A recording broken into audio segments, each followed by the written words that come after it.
Hey, welcome back. Welcome to week 2 of our 12-week journey to break the paycheck to paycheck cycle. Got 2 reminders for you. 1, all my content is intended for educational and discussion purposes only. It is not tax, legal, accounting, or other professional advice. And again, before we dive into the details, I want to give you something.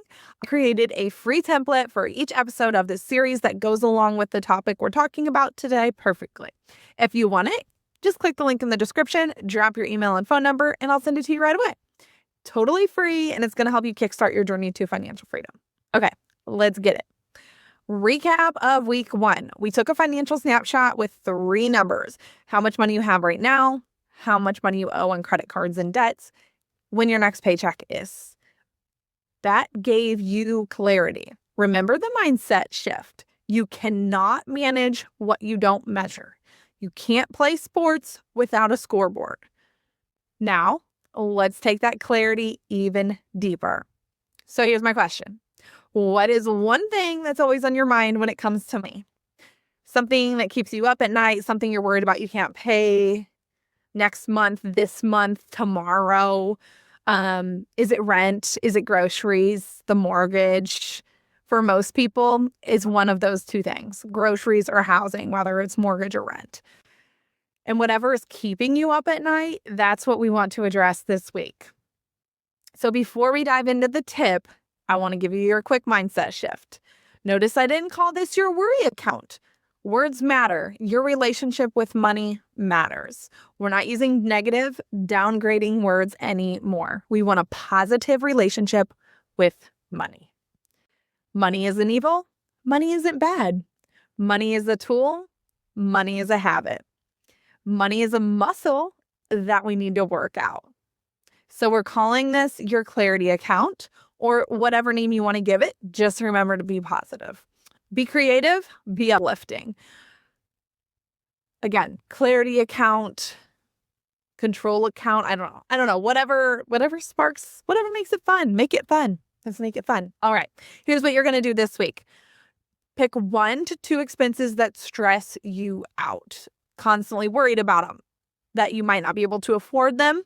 Again, the most common ones are housing and groceries, but it can be anything. Pick 1 to 2 max.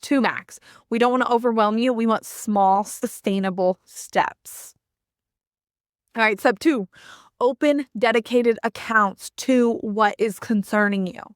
So name them very clearly when you do it.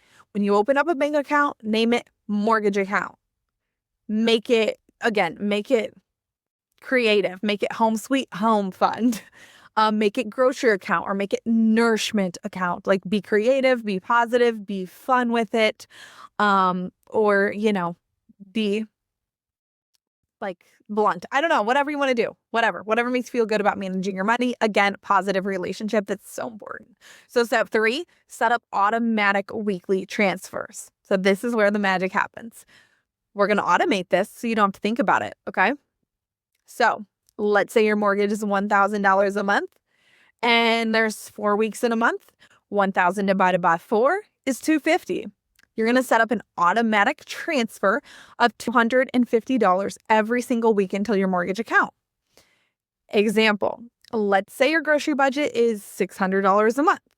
$600 divided by 4, $150 per week. Set up an automatic transfer of $150 every week into your grocery account. Pick a day, Money Monday, Finance Friday, whatever works for you. Wallet Wednesday, pick the same day every week, make it automatic. Set it and forget it. So how does this work? This is the psychology part. All right. So the clarity, every week, $250 goes into your mortgage account. By the end of the month, you have $1,000 sitting there ready to pay your mortgage. No stressing, no scrambling.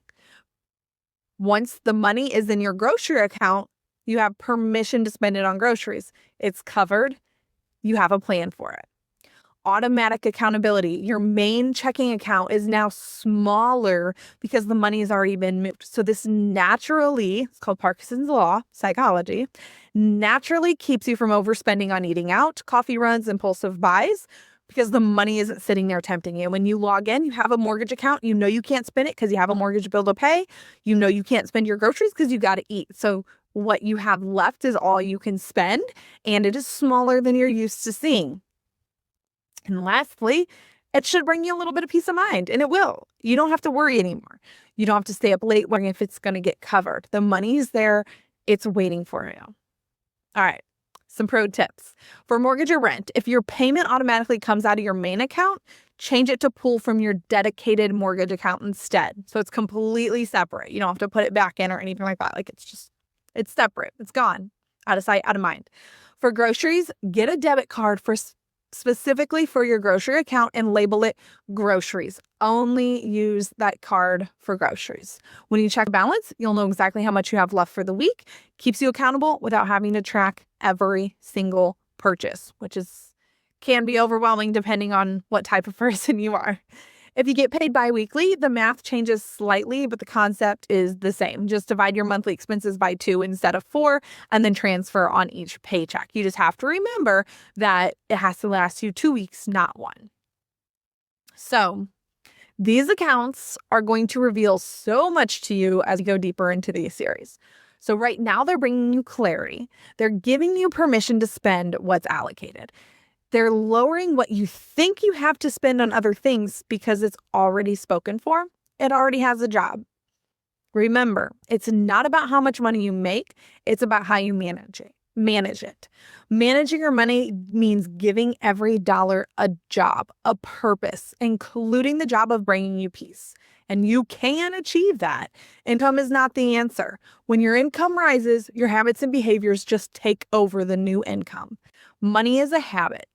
It's all about your habits and behaviors. It's all about psychology and your mindset. It's crazy. Okay. Next week, we're talking about the sneaky expenses that are keeping you broke and how to find them under 2 minutes. If you want week 3, drop a comment below. You will be the first to know when it drops. Thanks for joining me for week 2, and I can't wait to see you for week 3. And I just want to remind you to keep maxing your margin in life. Max your happiness, max your health, max your wealth, max whatever you love most, because that's what it's all about. Making the gap between who you used to be and who you are becoming bigger every day. All right, one more thing before we go. Can I be honest with you?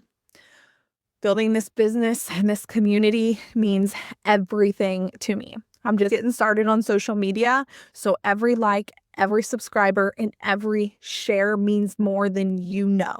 And it also tells me that this message is reaching the right women, the women that God has called me to serve. But more than that, it helps me keep going. It tells me that what I'm sharing matters. So if this video spoke to you, I kindly ask that you get on my email list, you give it a thumbs up, subscribe so we can stay connected, and please share this with someone you love who needs it. Because financial freedom is so much harder when you're doing it alone. Let's do it together. I'm cheering for you. I'm rooting for you. I'm in your corner. See you next week.